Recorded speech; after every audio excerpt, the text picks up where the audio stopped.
Welcome to the Haddonfield Horrors podcast, where we review horror movies and horror movie franchises. Today we're watching Scream 1996, directed by Wes Craven and written by Kevin Williamson. I'm your host, Mark, the horror movie fanboy, And I'm Kennedy, the horror movie noob. and today we're joined by two guest hosts. Can you guys introduce yourselves? My name is Maria. Hi, my name is Tuan. But before we get to know these guys more in Scream 1996, Candy, can you give everyone a plot summary? A peaceful town in California turns into a bloodbath when a masked killer haunts the town. Sydney Prescott, a young teenage girl whose mother was killed the year before, becomes the target of a masked killer. Her boyfriend, Billy Loomis, becomes the main suspect along with Sydney's father. Local tabloid news reporter Gail Weathers and Woodsboro deputy Dwight Dewey Riley investigate and try to figure out who the killer is and if it's the same person who killed Sid's mom the year before. Good movie in my opinion, but what about you guys? Tuan, what are your overall thoughts about the movie, and how was your first time, your first experience watching it? I would say overall, I love Scream, the first movie, and I would say the franchise as a whole. Especially just because it works good as a horror movie, and then also good as like a decent deconstruction of like a lot of like horror tropes as well. But they also use those tropes in like funny ways within the movie because it was like a satire, but even though it was a satire, it still works really good as being a horror movie first. And besides that, I would say I don't remember the first time I saw Scream. I would say I remember the Ghostface mask as like more of an imagery than seeing the movie first. But I have like watched the movie like a lot of times though throughout the years. Maria? Okay. Yeah, so I actually just watched it recently. Because I kind of grew up watching the parodies scary movies. So when I watched Scream, me and my siblings, we kind of decided to do like a scary movie marathon. Um, I'm not really big on slasher movies, but I feel like the first one it was really good. I feel like it's a really good slasher movie. It's not like really deep, and it's just a good movie to watch when you're kind of just trying to look for a marathon. Kennedy? Yeah, so Scream was always a movie I knew about, and I remember like catching parts of it on the TV, but I never fully like sat down ever to watch it completely. So yesterday was like the first time I actually sat down and watched it. Uh, as you guys may know, I'm not a horror movie. I wasn't really watching horror movies until like 2017 because of the Friday the 13th game. And since then, I've just kind of been watching a bunch of slasher movies. But the Scream franchise has been one of those franchises that I never really watched before. So yeah, I think my first impressions are I really liked it. Definitely better than the Hellraiser movies, that's for sure. That we can agree. For me, I love Scream. It's up there with Halloween and Friday the 13th and Nightmare on Elm Street for me. I remember watching this movie with my grandmother. My grandmother's the reason why I watch her movies. She pretty much introduced me to all the big ones. And I remember like watching this movie being scared as shit. And I remember being so hyped when they were like referencing Michael Myers because at that point I had seen all the Halloween movies and I thought this was dope. And I remember watching this before I watched Nightmare on Elm Street and before I saw Wes Craven's New Nightmare. So I was like, oh shit, it's that guy who made Freddy. So I like this movie. It's it's it's not dated like some horror movies, and that's weird because they do have a lot of '90s references and shit, but it doesn't feel old. It just feels like it's a nice look into the '90s, basically. But I want to talk about that opening kill. To this day, that first phone call still like gives me chill when it opens. You hear a little ringing, and she answers. Still gets me. What about you guys? Yeah, I love the opening kill and how like Wes Craven set that up in the beginning. Because even like on a rewatch, like it still like gets you like every time, even though you know what's gonna happen with it and everything, it still gets you. And like it's just like really iconic to this point, and like so many movies have parodied it, especially like scary movie and stuff. But the scene itself is just like really good. It like it really like grabs you into what the movie is like about to do, like movie is about to do like throughout the rest of this movie, like a build up of tension, and then the killer comes out and attacks who they're trying to go against. And then Drew Barrymore was good as like getting killed off, which also was like kind of like an iconic thing. 'Cause, like in the '90s, like she was really big, so people thought she was going to be the lead. Then she just And gets her killed face is on the off. poster. Yeah, and she just get killed off in like the first 5 minutes of the movie. Like people, like nobody would have ever expected that at the time. So that was really good to see, and it was a nice like opener to what we're about to like see for the rest of the movie. Yeah, I feel like it was such like an iconic scene, you know? I feel like it's I mean like yeah, like that scene lasts for 5 minutes, but I feel like everyone kind of remembers that scene.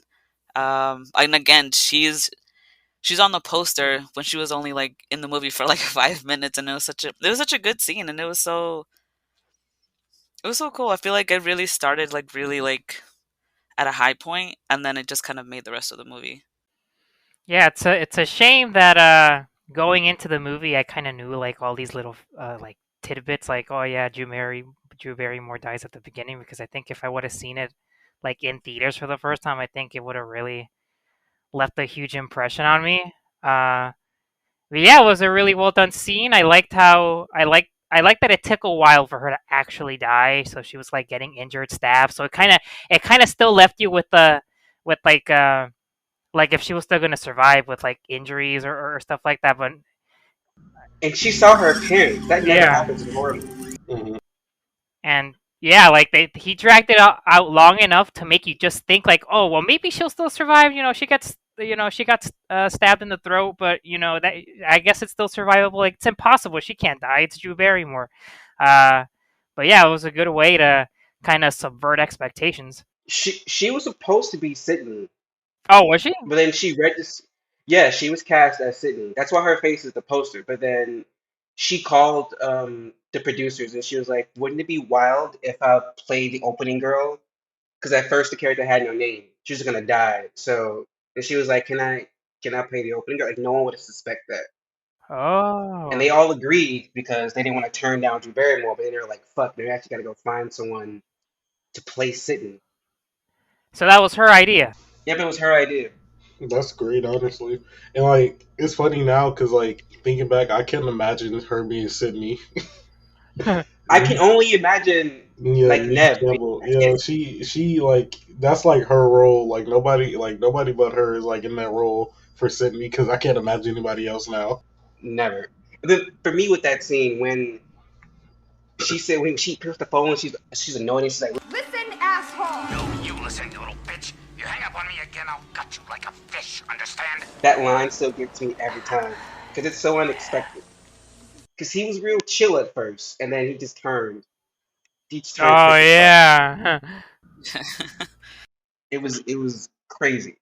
But speaking of that, do you guys have any standout scenes or plot points that you liked or disliked in the movie? Hmm. I will say definitely like the ending, like when we find out it was Stu and Billy who were like doing the killings, like that was like a good twist to find out. And then like a small like, because I'm always watching like YouTube videos like randomly on like movies and stuff, so like watching like certain videos and like seeing how the killer is in certain scenes compared to others. You can kind of tell they were trying to show like when the killer's like sloppy and stuff, it was Stu, but when they were like being like really tactical and like precise with everything, it was like Billy. So they said like probably in like the opening kill, it was probably Billy who was like doing that because he was kind of a little more like tactical what he was doing with like trying to kill the opening girl. And I'll just say overall, kind of I did like that like the twist at the end. I'll say the scene I probably maybe like disliked the most in the movie probably was the not even disliked for like it was a bad scene just because like really when Tatum tried to like get out the dog door. That would never not be funny to me. It That's is so dumb because that it is wouldn't the happen. funniest Like thing. a person wouldn't get that far. I don't care how big or small you are. The garage door wouldn't get that high up to like press you. Like it would fall under you before it crushed you at the top. It is so that scene, like, it is not that I dislike it because it's just bad. I dislike it because it's like, this is the funniest thing ever. Like, girl, like, she had an opportunity to get out like 2 times and she didn't take it. She was whooping his ass, and then she ran Honestly, through the cat door. that was funny. But yeah, that would be like my likes and dislikes as far as like the plot and stuff are concerned. Well, the scene that stood out for me and that I really liked was that scene where I think it was after where Stu and Billy had like revealed themselves, and then I think Cindy runs away and she calls him and she tells him like, I called the police, and then Stu, he like picked up the phone and he was like, Did you really call the police? You bet your sorry ass I did. My mom and dad are gonna be so mad. and I feel I like still laugh at that scene. it's so Same.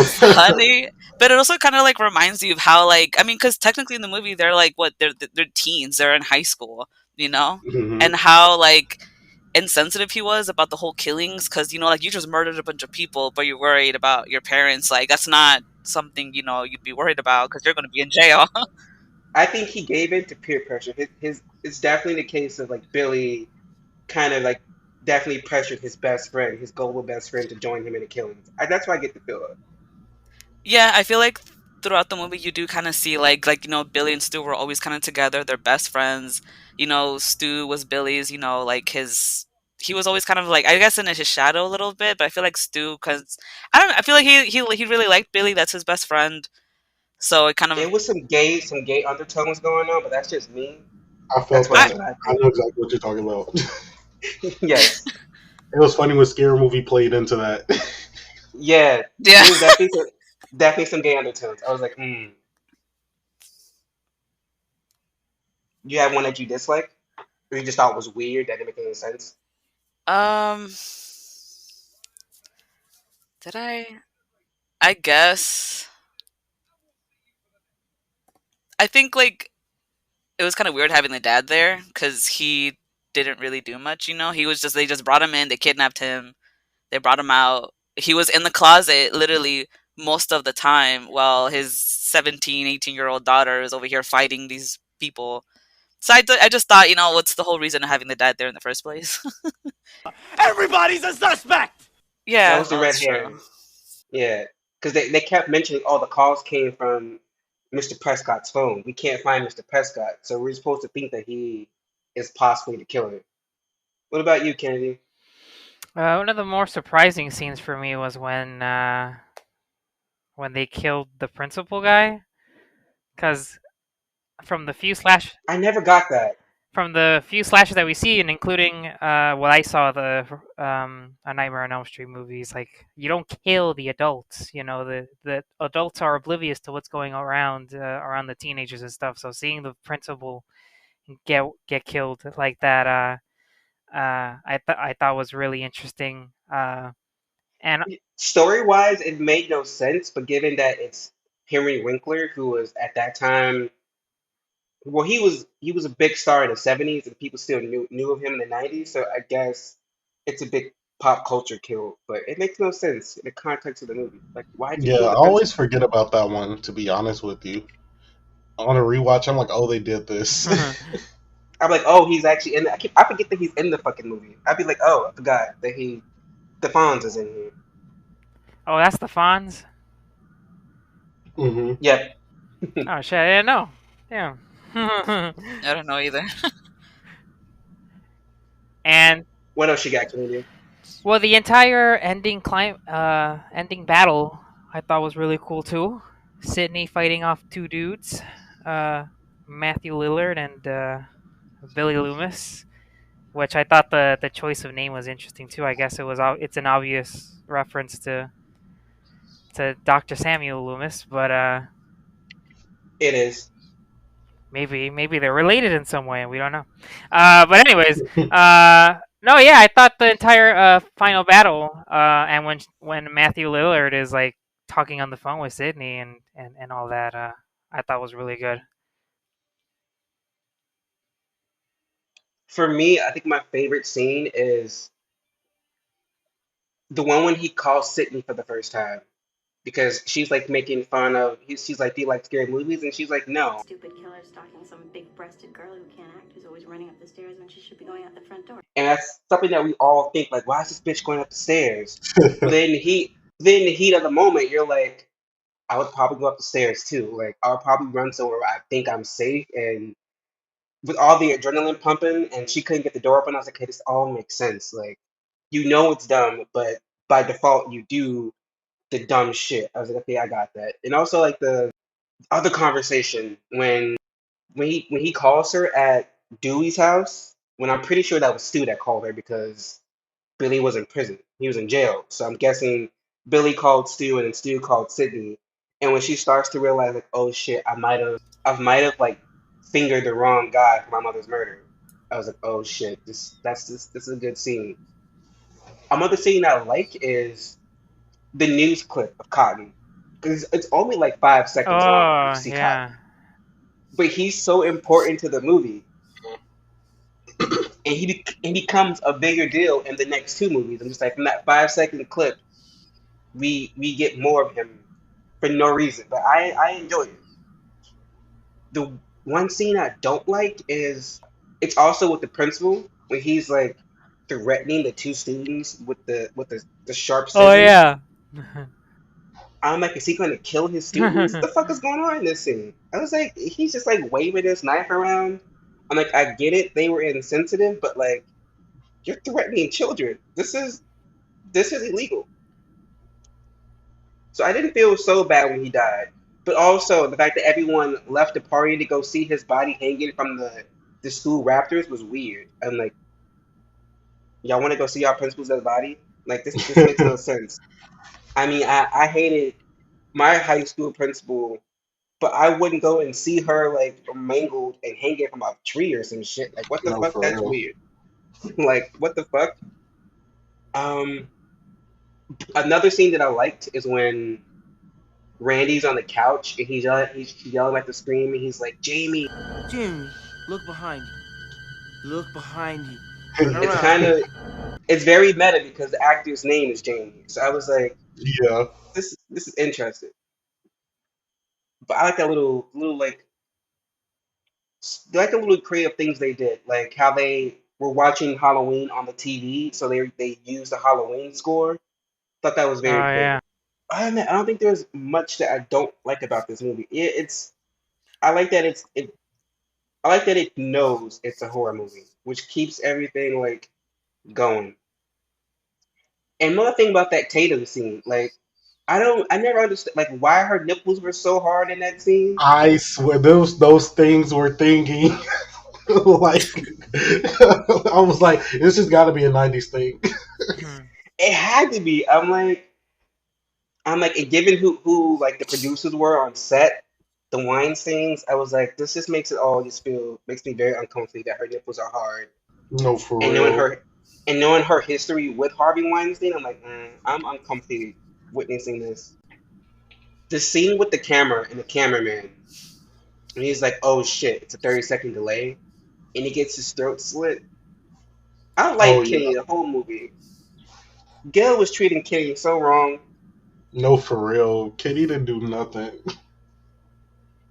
but I loved it when she got punched. When Sydney Yes. Mm. Oh, that one. That is another one of my favorite scenes. Actually, I love that scene because Gail deserved it. Gail was like she was doing too much at times. she was like, I'll send you a copy, and then boom. I was like, damn. I didn't expect that. I didn't expect that at all. I also didn't expect for Dewey to live. Was pretty sure Dewey died, and then he waved his hand at the end. I was like, oh, this is cool. Dewey survived. Dewey Arquette. But then let's talk about a few characters and what we liked and disliked about them. Let's start with Sydney. What's everyone's thoughts on Sydney? Sydney's a great protagonist, honestly. Um, um, just because Sydney's actually like smart, like a lot of like characters we see in like slashers and stuff. Like Sydney's very smart and like she actually like tries to outsmart the killer and tries to kill them as well, like when she can. Like some people, like they'll like wait up, like everything like that. But in the first movie, when it came to like double tapping or shooting them again, Sydney was just like letting it fly with the gun. Like she was not playing around. Like she was actually like trying to defend herself. Like I feel like some characters, like the writers like write them in a way to like they make them too curious about it. But like Sydney was like, no, you're trying to kill me. I'm gonna Way kill too you. curious. Like they keep going back to check. I'm like, you shot him. Get the fuck out of there. Like Yeah, like Sydney was like I like that, and I like that it follows like past the first movie. Like they all start double tapping their kills. Like they shoot once and they're like, oh, we're gonna do it again for a good just to make sure. So Sydney's a very good protagonist, and Neve Campbell was very like greatly casted in the role as her. I and that was her first like feature, like her first like starring role. Yeah, she was great. Like honestly, I can't imagine anybody else taking that role like from her, and I'm glad to see she's going to be back in like the new movie they're doing as well. The only reason I'm gonna watch it is because the trio's coming back. That's the only Same. reason. Like if there's a Scream movie without like Dewey, Sydney, and Gail, I don't want to watch it. Mm. Like I'm like this isn't a Scream movie. What the fuck is So they're this? the big three of the franchise. I Yep. mean, they're the only ones who keep surviving each movie. So yeah, I would guess so. Everybody else is dead. What about you, Maria? Yeah, I feel like she was really great. You know, she was like she always fought her way through. Like she was a fighter. You know, she grabbed whatever she could that was nearby. She used it as a weapon. She, you know, like she definitely tried to kill her killer because there's no way she was gonna die. You know, and in all the movies, I feel like she was great. I really like. Yeah, she's great. She's tough. Like you guys said, you know, trying to go after the killers at the end. Whereas other final girls like try to just kind of escape and survive. She kind of turned the tables on Billy Loomis and Matthew Lillard at the end there.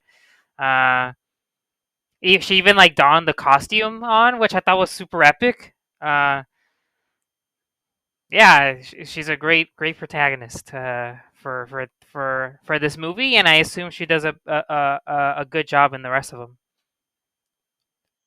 Wait, have you not seen the rest of them? No, this is no like. Screw, Oh, well, this should be interesting then when we watch the rest of them. But for me, she's up there with like Laurie Strode. Like they actually fought back. Like they and I was just like, okay, I'm liking it. She was kicking ass. She was talking shit. She was open to the idea that she might have been wrong about her mother. Like she kept going back and forth with it, and I like the whole like internal conflict. Like I yeah. I enjoyed that. Like she wasn't like hard pressed. Like I was right, they were wrong. But then the fact that she was slowly trying to like come around to the idea, and then they even said that Cotton was like up for being like executed. So all this should happen at the right time. To be honest, for Cotton who's about to die. And I also Let's kind move of. on. Oh, sorry. No, go ahead. Go No, ahead. because I also kind of liked how, you know, at the end when she like finds out that her boyfriend, like her first boyfriend, who she literally just had sex with for the first time, was the killer. She wasn't like, oh my god, not the man that I love. She was like, you know what? She like, you know, she tried to kill him. You know, she went after him, called him a mama's boy as she should, because that's exactly what he was. Um, I feel like, you know, that was really good for her. Like she didn't like she went on like survival mode like right after when she realized that he was, you know, not who she thought he was after all that they went through. And right after they had sex for the first time too. That Yeah. that would have that would have broke me. So I definitely like that she didn't let that break her. What about Gail? Does anyone like Gail or dislike Gail? I will say I grew to like Gail.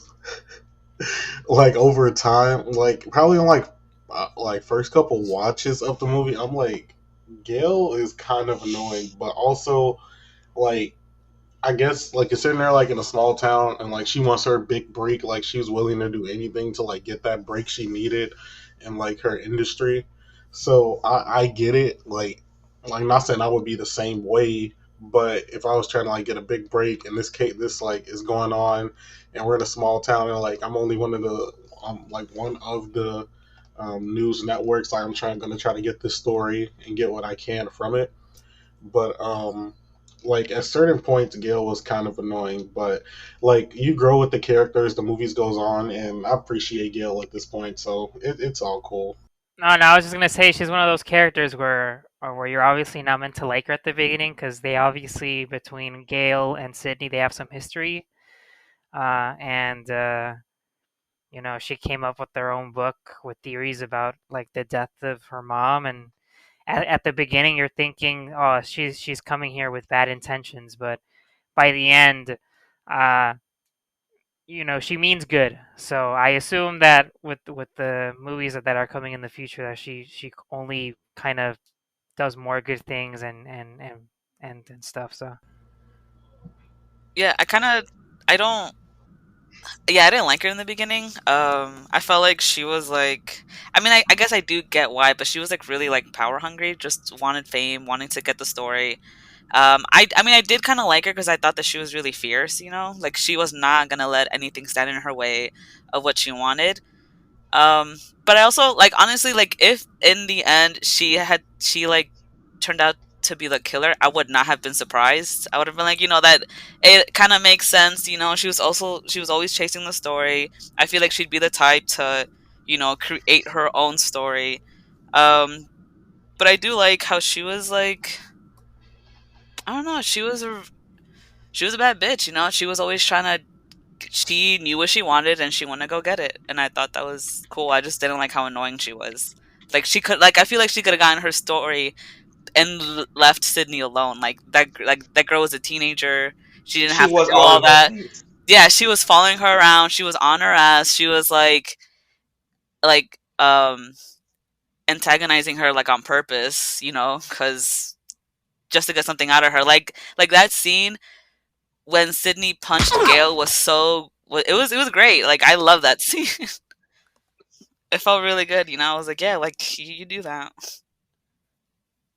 I always liked Gail. I've never not liked her. I always liked how she was like ambitious and she would do anything to like get what she wanted. I mean, also I watched these movies after I had already become obsessed with Friends. So Oh, because back in the day when I was a kid, Friends was on repeat every night on TBS before a new episode came out on NBC. So I was already obsessed with Friends by the time I was like 7. So I went in liking Gail. There was never a point. She always had like the best like comebacks and like one-liners. I hated how she treated Kenny, but I'm like, if you gotta whip him into shape, girl, whip him into shape. Tell his ass to get there on time. Move your ass and point the camera, Kenny. Do what Gail said. I'm always Team Gail. But I do think of all the characters, like over the course of the 4 movies, Gail has the best like character development. Yeah. oh, Because with each movie, I don't want to spoil it, but like with Kennedy hasn't seen it, but with each movie, she grows on you, and I'm yeah, just like, huh, yeah, I agree definitely. with that. Like she feels more part of the like as it goes along. Like I won't say she like loses like what made her Gail, but like it's kind of like toned down a bit because like they're actually like all like friends at this point, and like she And they doesn't. all survived like multiple attempts on their lives. So at Yeah, that point, you have to change. You can't be a bitch forever.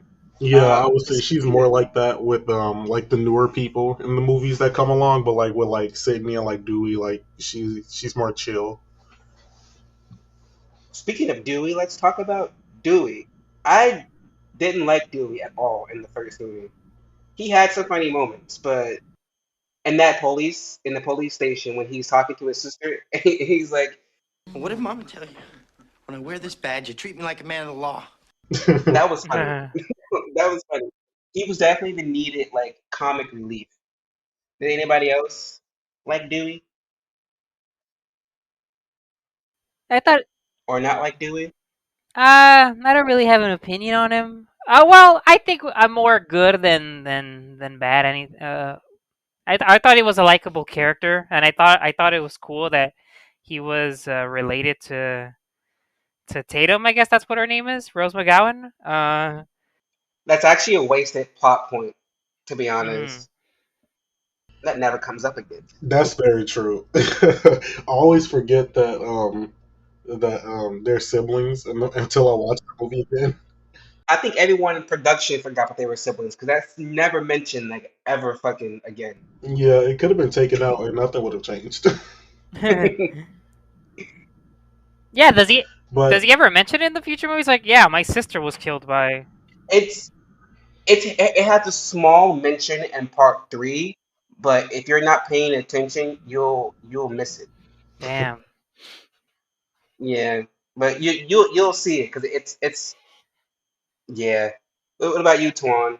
I like Dewey as a character. Dewey's very like lovable as a character. Like he can get like annoying at times, but I feel like that's just like the like kind of like the charm of the character and the like and the guy who's playing him as well. I think it's David Arquette. I think that's his name. And I would say that's like kind of just like the charm of his character, and he's very lovable, and like as the movie goes on, and like you go to the other movies as well, like he's very like protective over like everyone like around him, like especially Gail and Sydney as we see later on, and I think Dewey's a good character. He's just very lovable. Like it's kind of hard to hate Dewey, like even though he does like goofy stuff, like he is kind of like a little bit of comic relief, even when scary stuff is happening. Like I still like laugh at some of the stuff with him, but I think he's a good character, and he contrasts Gil a lot. Watching him flirt with Gail is all the comedy I really need in this movie because it's so he tries so hard and it's so cute and I'm just like, what about you, Maria? Yeah, like I like him. I feel like he's like a nice character. He's not like I feel like as intense as everybody else is, you know. He's like a good, very I mean, he seems like a really nice guy. I mean, and yeah, him flirting with Gail was funny, but I felt bad for him because she was just using him just to get the story. But I liked how, like, towards the end, I mean, she, I guess, liked him a little bit. But I think, I don't know, like, honestly, he didn't really stand out for me as much as everybody else did. Um, Honestly, I didn't expect him to survive either. I kind of thought, he was that, nice guy trying to help and he gets killed, along the way. He wasn't supposed to. He was actually written to die. Oh, was he? Shit. But yeah, but the director was like, I feel like people might like you. So he told him like right before they called action, he told him like just wave your hand or something, even though that you're alive. I So just actually leave your didn't know that. So that's why he waved his hand at the end. And I like that because it comes up again in the second movie how Gail goes straight to like reporting the news. I mean, I like how they twist that and do some other shit with it in the second movie, but we'll say that for that. But moving on from Dewey, what about Randy and all his horror movie rules and logic? Randy. I don't like a lot of people like really like Randy. I don't like have like an opinion on Randy, to be honest. Like he was just kind of he was there. He was like kind of just there for me in a way, but like I'm not gonna say I disliked his character, but like I would say he was like the voice of like the audience, basically, like basically saying like what we were all probably thinking like on our Yeah, knowledge of like horror movies. So he he's a was like, horror movie fan. yeah, so he was like the voice. He was like us like watching the movie, but actually experiencing it IRL. And I guess I could see like that's why he is like very loved. I don't have like strong opinions on him, to be honest. I love his horror movie rules because I had never actually thought about like what the rules of the horror movies were. Like you watch all those 80s slashers and you see that they all follow a formula. But then having someone actually spell it out for you, I was like, oh, There are certain this all makes rules sense that now. one must abide by in order to successfully survive a horror movie. What about you, Maria? Yeah, I mean, yeah, I don't really have an opinion on Randy. He didn't. I mean, like I thought he was gonna die too, but I do like him. Cause he was. I don't know. Like I guess specifically, what I liked about Randy was in that one scene where where him and Stu are in that store, and he's like, it makes sense that it's Billy because of all these reasons. And I was like, honestly, I feel like I would do the same thing. I'd be like, yeah, who's the killer? The guy with the mommy issues. I mean, it makes sense. Um, and I liked him, like how he went on that whole rant. Um, because honestly, cause same, I feel like I'd do the same thing. If there was a killer in my town, I'd try to figure it out, and I'd go and ranting to people about it. Like he was a true horror movie fan. I would definitely be Randy in a serial killer situation. I would definitely be like the conspiracy theory, like it has to be him, him, him. Like I watch these movies. It all makes sense to me. That would be me. What about you, Kennedy? What are your opinions on Randy?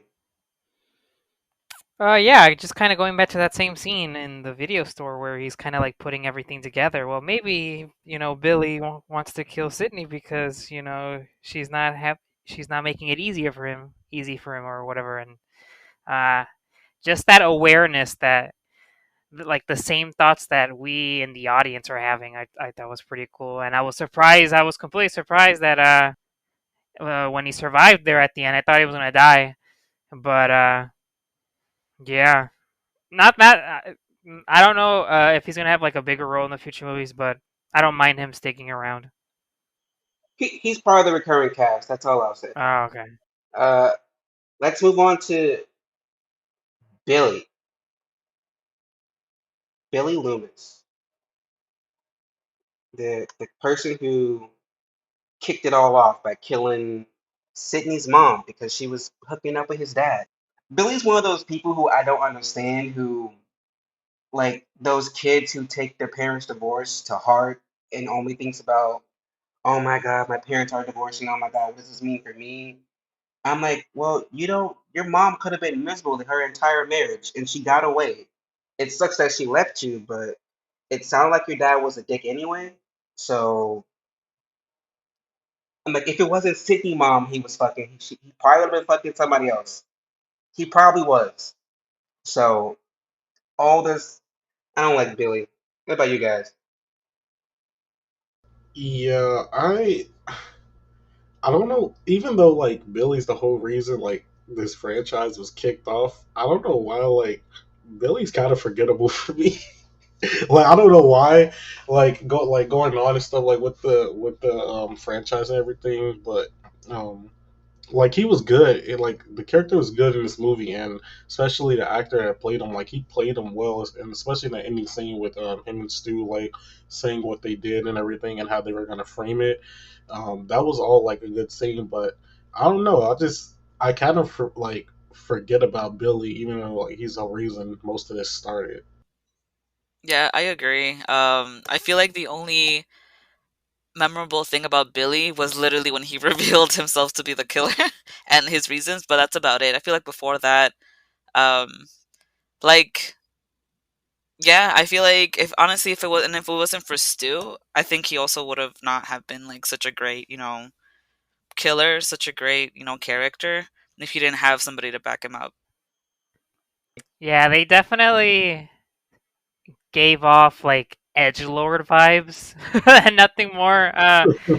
Yeah, that I agree with what you were saying, Marcus. Like, damn, really, just like a divorce and like that caused you to start killing all these people. So it's definitely one of those weaker motivations where he was even saying in the movie like, oh, sometimes killers don't even have to have motivations, but here's my motivation and I'm gonna tell you everything right now. Man, I think it probably would have been better if he just said like, hey, some people just don't have a motivation, we just want to kill, kind of like Michael Myers tying in the last name with the movies. I think that would have been better. Just they just want to kill people and that's it. But no, he kind of had to talk about his backstory a little bit there, and it kind of just ruined it a little, I think, for everyone. Uh, yeah, and it just kind of looked. They weren't anything more than just edge lords to me. So Yeah, Billy and Stu are well. Billy, I don't like Billy. Stu, I kind of feel sad for Stu, who we're going to talk about next, because I feel like he didn't want to turn down his best friend, and I feel like he was definitely into peer pressure. I definitely get like some queer I'm in love with my best friend vibes off Stu, so that's why he did what he did. It definitely he was definitely weak willed and let Billy talk him into this BS. Yeah. What about you guys? Yeah, I would say with yeah, with Stu, like he kind of just got dragged into it. To be honest, like you could tell, like even like the part that Maria brought up earlier, like when he picked up the phone, he's like his mom was like gonna be so mad. Stu just had problems probably, and Billy just like um kind of like coerced him to like join him. I'm pretty sure if he was like of sound body and mind and probably had no issues, which I think he probably did, he probably wouldn't have done that because he was more scared than anything. I feel like Stu kind of. I feel like he just didn't think anything through. Honestly, that's what it feels like. I feel like his best friend Billy just came up to him and said, it'd be really cool if we kill people, and Stu was just like, you know what, that does sound kind of cool. Let's do it. But I feel like he didn't really think about like any like consequences. He didn't think about like the actually, him killing people. I figured he just, he was a teen. He thought it sounded cool. Nobody else does that. Let's do it. And blamed it, and then yeah, in fact that he didn't think about his parents until the end. I'm like, the Yeah. fuck. Yeah, and even then, like all he thought about was his parents, not about the fact that he's about to get arrested. He's gonna go to jail. They're gonna be charged for this. Like, I don't That know. he might die because Billy just stabbed him way too deep. Yeah, I feel like Stu was just having fun the way Billy coerced him. That like I don't know. I just feel like Billy just made it seem like like killing people and doing all this was not a big deal. And Stu was just like, like I mean, I kind of like Stu as a friend. I feel like if he wasn't a little crazy and going around murdering people, I would have liked him as a character. He's a Um, ride or die friend. He's yeah, there for you. he may be a little dumb a little bit, but I don't know. I just feel like, yeah, I mean, I do kind of like him as a character. I think that his acting in particular was Matthew Lillard's acting to kind of portray like this more vulnerable, sillier guy that's just trying to hold it together was really, really good. Uh, I think I do think his character is a little bit more interesting than Billy, for sure. Uh, but like I said before, with the same with Billy, he's just kind of uh, a little bit more on the edgy side. Uh, but yeah, I do think his killer was more interesting than Billy. So yeah, there's that. I want to talk about Cotton because we only see him for 5 seconds, but he's mentioned throughout this movie. Just because he was hooking up with Sydney's mom, she blamed him for the murder. Like for the entire movie, you're supposed to think that Cotton, you aren't sure if he killed her or not. And I feel like he has a big presence over this movie for us to only see him for 5 seconds. I like the setup for Cotton. I agree, but I'm not even gonna lie. I forget about Cotton until the second movie. like Same. I know we see him for a bit in this movie, and I know like he's supposed to be the one that like murdered Sydney's mom, but most of the time I forget about him till the second movie, and then I'm like, oh, this is that guy. Yeah, I forgot that his name was Cotton until the second movie. I just thought it was that dude that they thought killed Sydney's mom. Okay. But I mean, I don't know. I feel like in the first movie you don't really get to really know Cotton or see him really just for those 5 seconds. Um, and yeah, like I do like how they kind of set him up for the second movie, and I feel like that made Yeah. his presence a little bit more. And Candy hasn't seen the second movie, so he has no idea what's in store when it comes to Mr. All I Cotton. know is that's Leaf Cotton Schreiber, weird. so I know Yeah. he's not just And anybody. he only did this, and he did this job as a favor to like Bob Weinstein. He was filming another movie, and Bob was like, "Can you just like walk up the stairs for like a couple seconds?" He had no idea this would become one of his like best known roles. But yeah, Candy, you definitely get more of Cotton in part two and part three. He becomes a bigger part of the plot, and which is crazy because he's only in his movie for like 5 seconds. Yeah. Hmm. Let's talk about the other mysterious character that we hear about and only see in pictures, Maureen Prescott, who to be her one affair is the reason why this whole franchise exists. At this point, that's what we believe, but we don't want to spoil it going ahead. But what do you think about that? Like this whole franchise is based off her sleeping with Billy's dad. Well, her and um Billy's dad obviously both both to fault because she was with Sydney's dad and he was with Billy's mom, so they're both like cheating on their spouses and whatnot. So I understand how that can like get someone like in a state of mind like how it did for Billy, but not to the point where I want that woman to die per se.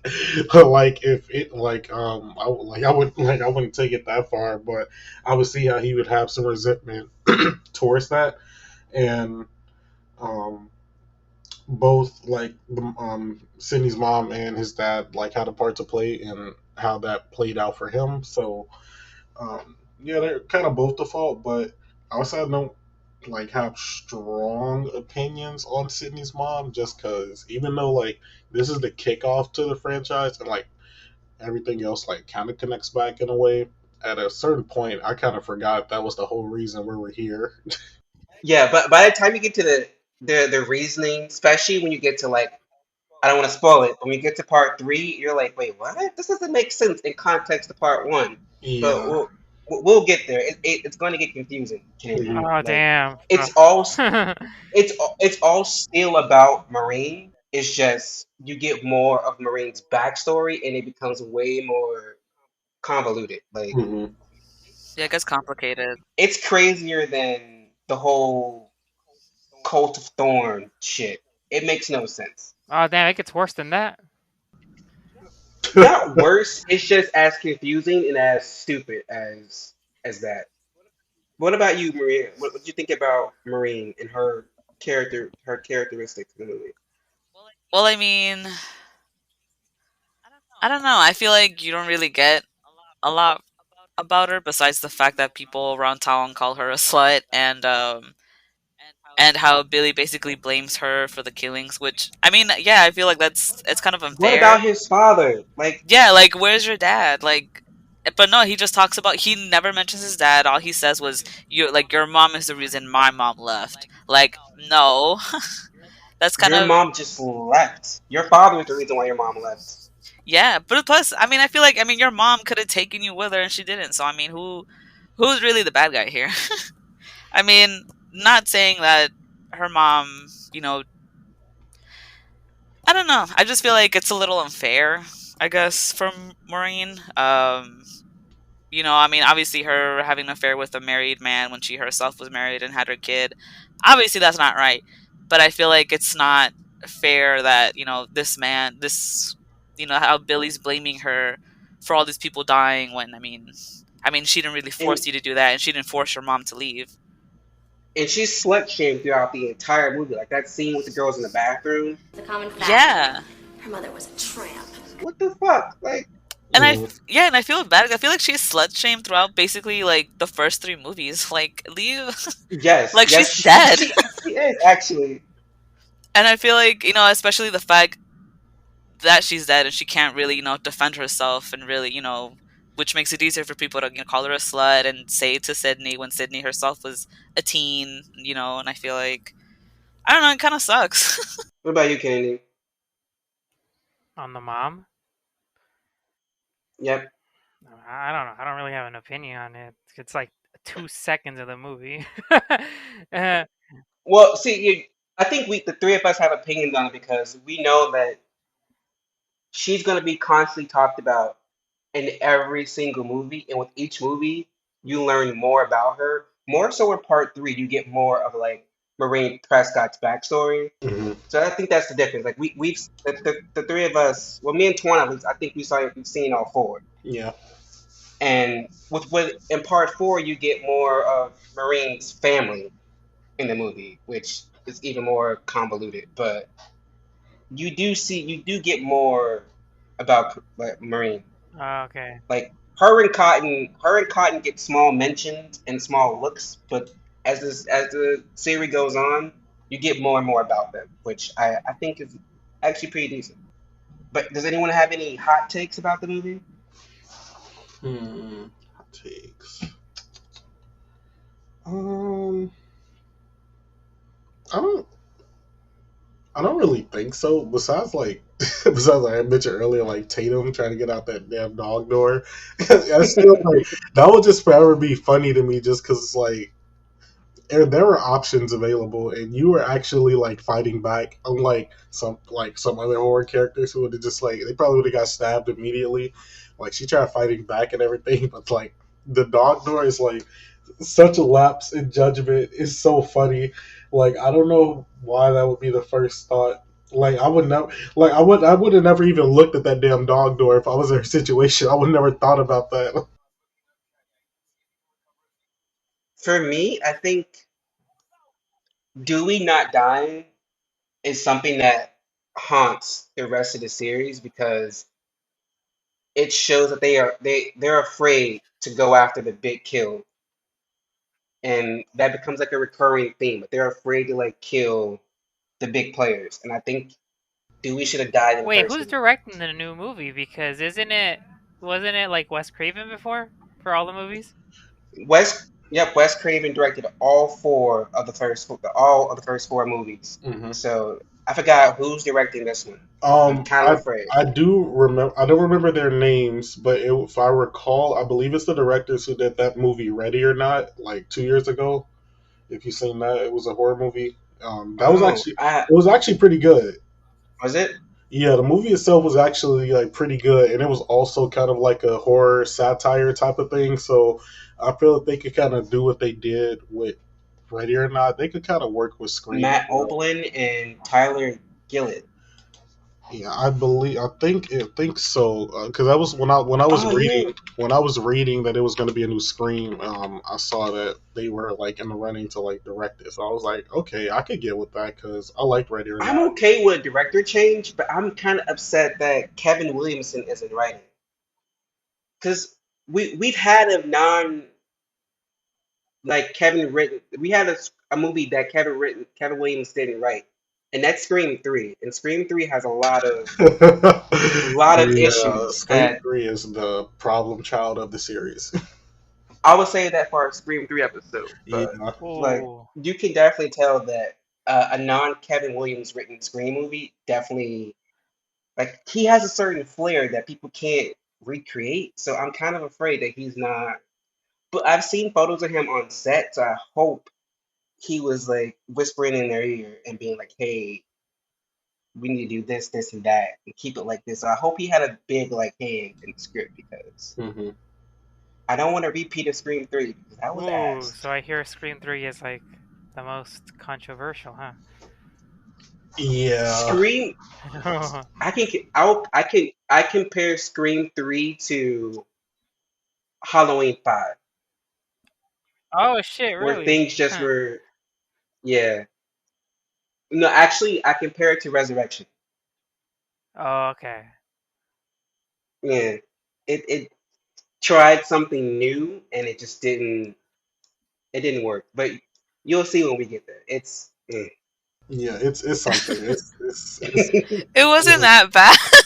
It really? was okay.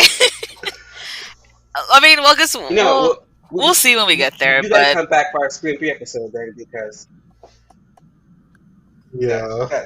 because I personally don't like the movie. But do you have any hot takes on this one? On Scream 1, Maria? um, not really. Honestly, I just feel like the movie is just kind of.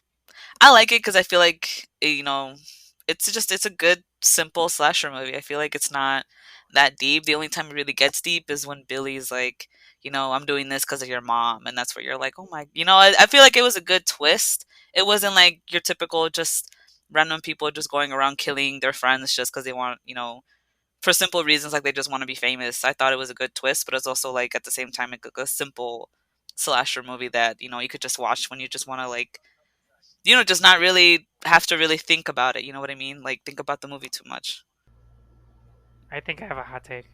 All right, I got one right here. So All from right. watching this one Scream movie, okay, and after having watched like all the Nightmare on Elm Street movies, I think I can safely say that Sydney is a little bit more likable to me than Nancy. Definitely. I could agree. Nancy was annoying. She annoyed me for most of the movie. Yeah, I'm like, things are happening around you and you just give no fucks. But uh, I do think Sydney is. Wes Craven has a good eye for final girls in his movies, so it makes sense for me that Sydney's liked. Hmm. But we've reached a point where I can give everyone some behind the scenes facts. Starting with the budget. The budget for this movie was between 14 and $15 million, and they made $173 at the box office. So they definitely made all their money back. Yeah, that's a lot. And I can and I can see why the sequel came out less than a year later. oh, really? Less than a year later? Damn. Came out less than a year later because this came out in '96. The next one came out in, I want to say, early '97. Damn. Yeah, because this came out. Because Scream had a thing of like coming out around like Christmas time during the holiday Yeah. season. Yeah, because Scream, this one came out in December of '96, and Scream 2 came out in December of '97, Yeah, back to back. honestly, that's a lot of money, especially in the '90s for an R-rated horror movie. That's a lot of money to make at the box office. Yep. Because but at that point, you had all those bad sequels, like, well, not bad. Well, yeah, I mean, The Curse of Michael Myers was bad, and all those Hellraiser VHS movies, and And you still have like Nightmare on Elm Street and Jason. Jason Eat the Hell never came back out until like '98. So there were all those bad sequels, and so this kind of like jump started the slasher craze again. Because after this, we get I Know What You Did Last Summer, which is also written by Kevin Williamson. And then speaking of Kevin Williamson, he wasn't really known at the time. This was his first like Hollywood production. This is before Dawson's Creek and Vampire Diaries and the following. Uh, so getting to him wasn't really a big deal. He was just someone. Hmm. He actually, interesting enough, he came up with this idea because he was watching news report about the Gainesville Ripper, who was killing people on the campus of Gainesville. And so he just took that and wrote about it and turned to the movie. That and plus he wanted to like do like homage to Halloween 1978. So a fictional serial killer and a real serial killer is inspiration for Scream. And then this was directed by Wes Craven, who invented Freddy Krueger, made my favorite horror movie, The Last House on the Left. But he was also big in the '70s because he made a bunch of hardcore R-rated porn movies, Oh shit, did he? I actually never knew that. but under a pseudonym, so you won't know which ones he did. He just did a bunch of them apparently. And then, like we said, this movie was originally titled Scary Movie, but they changed it to Scream after Harvey and Bob Weinstein were listening to the Michael Jackson Scream song on their car on the way to the studio and was like, "Oh, this would be a perfect title for a movie. Let's change the movie's name to Scream." And this movie was called Scary Movie up until it went out, like the first trailer went out. Like even in post production, there was still Scary Movie. That's honestly Uh, so funny considering scary movie, and they just parody Scream. and That's it's also the same company too. yeah, that's very funny actually. Um, Critics had kind of decent reactions. The San Francisco Chronicle said they appreciate the shift from the teen slasher films of the '80s and their endless series of laborious, half-baked sequels. Empire said it was clever, quick, and bloody fun. The famous Roger Ebert of Chicago Sun-Times said, well, he gave it 3 stars out of 4, saying that he loved the jokes and the self-aware characters, but was confused on whether the level of violence was diffused by the ironic way the film uses it and comments on it. But overall, people like Scream and people have like good memories about it, and I don't know, I love this movie. But to close us out, I just want to ask everyone this question: what's your favorite scary movie?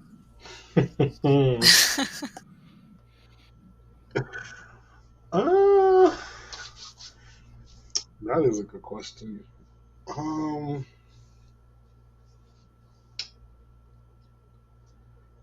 Man, I don't even know. It's so many. It's so many that I like, and it's like it's just. It's hard. It's hard to think. Like it's funny because Scream would be up there as like one of them, like the first one. Um, but I don't want to just say that one. So maybe the Japanese version of The Ring. I like that movie a lot.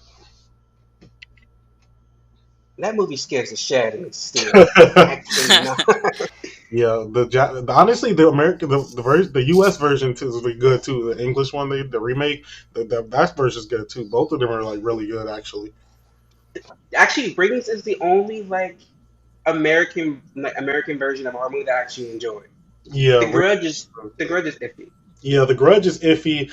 Like the first one was okay. Then they started doing like so many sequels, and it didn't make sense anymore. But yeah, The Ring, it holds up. Kennedy. What's my favorite horror movie? Mm-hmm. Scary movie? Dude, my horror movie repertoire is so small, so I'm gonna be super basic and say Halloween. I mean, that's right because you only really seen like Halloween, and you watched Halloween for the podcast. We watched. We were going to kick off our podcast with the Hellraiser franchise. We got 4 movies deep, and we decided, fuck Oh this, we're god, out. those movies are so horrible, my guy. They just turned into how can Pinhead kill this person now? So weird. What about you, Maria? What's your favorite scary movie? I don't know. I have like, cause I do like I love watching scary movies. Mostly like paranormal ones or like thrillers or psychological ones. I have like a whole collection of them. I don't know. Well, I guess Midsummer or Oh, that's a good one. Hereditary. I have yet to see either of those. Those are I good have them ones. on DVD if you want to watch them, but they're good. I they have that I have that on my list of movies to cover on the podcast. I'm probably gonna wait until then so I have like a fresh perspective. Yeah, those are gonna be good ones for both of you to watch, especially Kennedy since he hasn't seen much. Those are good ones, and then also like you can have a really good you can have like a long discussion on those because yeah. it's a lot of intricacies with both of those movies and like That's what I the hear. story. Yeah, Yeah, yeah, they are slow burner movies though. Nothing really hmm picks up until the end, but it gets. I mean, specifically like Hereditary, the ending got me so bad. It was a lot, but you should definitely watch them. They're really good. It's a yeah, lot they're to both think good. about. For me, mine is a classic. And I don't. It's considered a horror movie, but it's more like a psychological thriller, but also a horror movie. And it's The Last House on the Left, the original version, directed by Wes Craven from the '70s. Hmm That movie is so grainy, and you kind of feel dirty for watching it. It's like, should I be watching this? Is this illegal? It looks like one of those Like a dark snuff web, movie. like a snuff film from the dark web, and you just feel so uncomfortable. But it's so good; it keeps you hooked. And the remake pales in comparison. But I do plan on like rewatching both because at some point we do want to like talk about horror movie remakes, give them their own like little like section and like season. So that's definitely gonna come up. But I love the last album. Last. I definitely recommend people to watch that. But with that being said, that closes us out for our new episode, for our new season of the Haddonfield Horror Podcast. Thank everyone for listening, and I hope you guys can come back and join us for part two, because we enjoyed having both of you join us this time. For sure. This was fun. Thanks everyone for listening. The Haddonfield Horrors Podcast is a Letters to Media production. Should we do an intro?